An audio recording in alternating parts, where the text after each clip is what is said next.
સવારના 7 વાગ્યા છે અને વોકિંગ પર નીકળ્યો છું. આપ જોઈ શકો છો વાતાવરણ એકદમ મસ્ત. ઉત્સવની ઉપર એકદમ રેડ લાઈન દેખાઈ રહી છે, એકદમ લો લાઇટ જોઈ શકો છો. આસમાનની અંદર જે સૂર્યના કિરણો છે એ નીકળી રહ્યા છે અને અત્યારના દ્રશ્યો આપ જોઈ શકો છો. કેટલું રમણીય દ્રશ્ય જોવા મળી રહ્યું છે.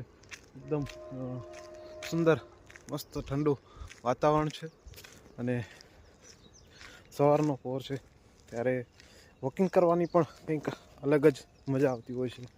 ત્યારે લોકો છે અત્યારે શિયાળાનો સમય છે એટલે થોડા મોડેથી છે એ વોકિંગ કરવા માટે નીકળતા હોય છે, પરંતુ